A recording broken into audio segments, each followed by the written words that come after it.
Well, hello, it's Wednesday, so it must be time for Woolly Hat's Wednesday WIP.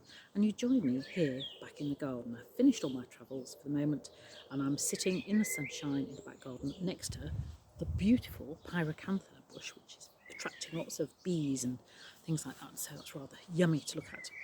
So, what have I been up to? Well, obviously got back from my travels, did lots of washing. Well, Mr. W did that.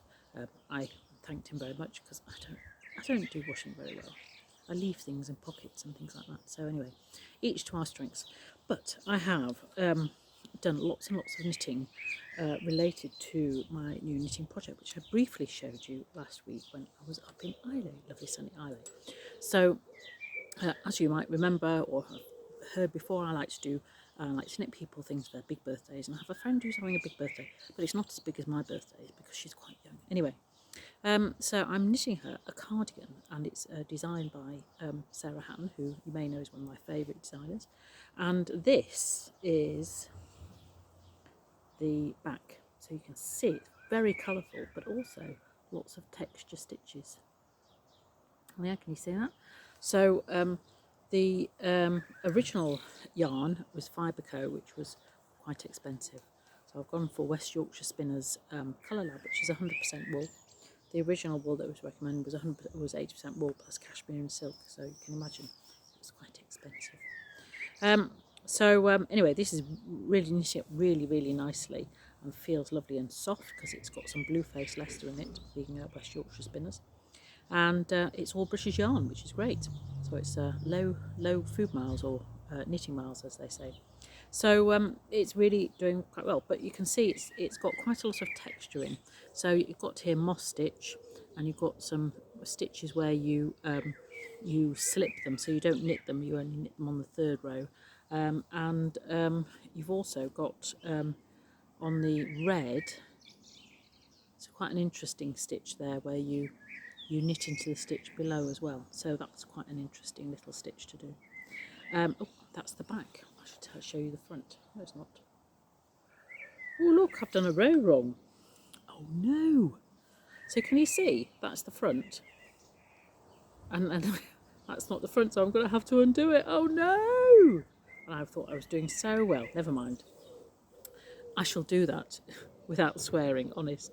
There's a bit of frogging going on. Anyway, so the red, that is the right way around there. You do a knit one, purl one, and then on the next row you knit into the stitch below where you did a purl on the row before. So it's quite an interesting one. So one of the things is that with rib, and also I'm really annoyed at that. I thought I'd done it so well. You know how you count your rows? Anyway, you know when you're doing a moss stitch as well, you're doing knit one, purl one. And when I started to knit, when I learnt to knit like a lot of people, I would throw the yarn round and then put the yarn back that way and knit it, and then knit it that way, which is quite a complicated way to do it.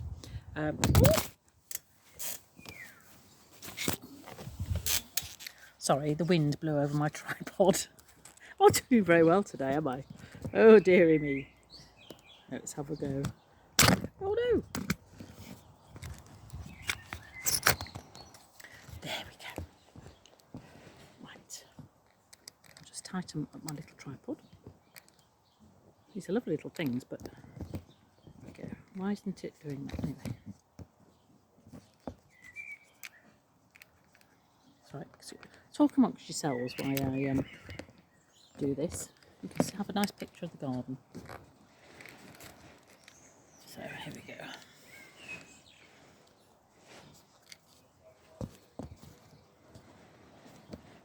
Oh, I know what's wrong. I'm not screwing up the right thing. There we are. I've got to slip off now. So, I was saying that when I learnt to knit, I used to leave go of the needle and then put things like that. So it's quite a complicated way to do it, but you can hold your yarn so that you're holding it, so you don't have to let go. So you can do it with that in the right hand, as you normally would. So it's like that. But I actually find that quite complicated. But what I do is I knit continental style. So I hold the yarn in my left hand and it's almost like a crochet hole, and then I pluck it. So I can pluck a knit there and quite simply move the yarn around to do a purl, and it's a lot more quicker and a lot more efficient. So on my YouTube site I do have a video showing you how to do continental style knitting, so if you want to have a go, that's how you do it. And it's also good to learn continental if you're doing fair on as well, but some of you know that already. Anyway, I have to now go and undo down to the there, which is very annoying, and knit it up again. That's whole evenings of work.